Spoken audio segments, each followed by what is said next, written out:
o'lasizlar-yu, bir kun o'lasizlar-yu. Nimaga unaqasizlar? Men bitta video ko'rdim.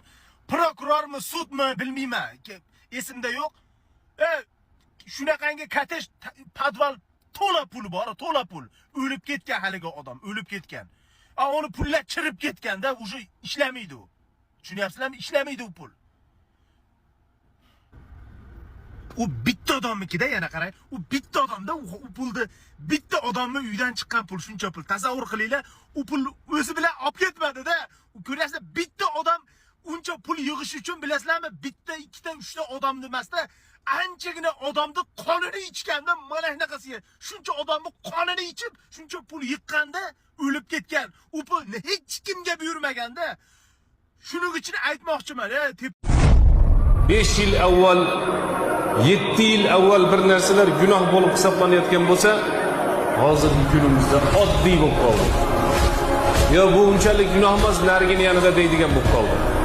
Shuning uchun hurmatli mo'min musulmonlar, biz aytamizki, Qur'oni Karimda bir necha oyati bir gap aytaymi? Mashinam bor, zapravkam 0 yotibdi.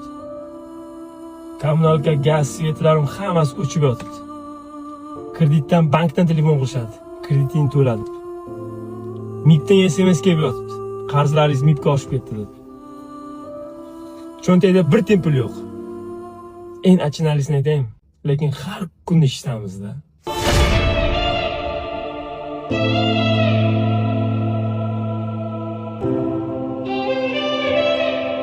Baribir o'zgartirishga majbur qilaman men sizlarni. Qo'ymayman hech qaysingni.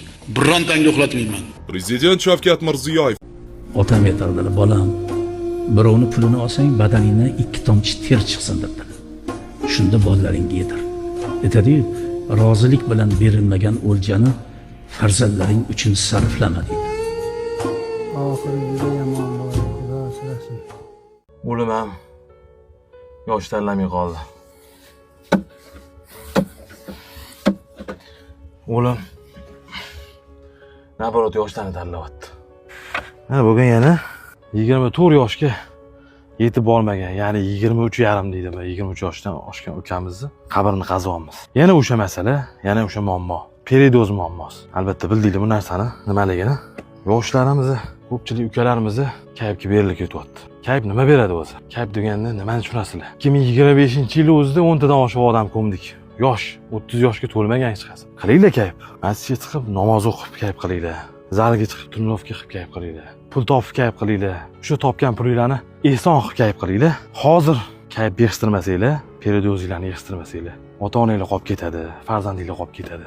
30 kun ro'za turibdi oldimizda. Sizlarga mana vaqt. 30 kun ro'za ichida organizmlarimiz poklanadi, o'zimiz ham poklanamiz. 30 kun ro'za sizlarga vaqt berilyapti. Shu vaqt ichida iloji boricha yig'ishtiringlar. Ertaga kech bo'ladi. Lobar ovqat yeysanmi? Yo'q, men ro'zami. Sen ro'zami? Kim bilan ro'za tutding? Enam bilan. Enang bilan? Ha.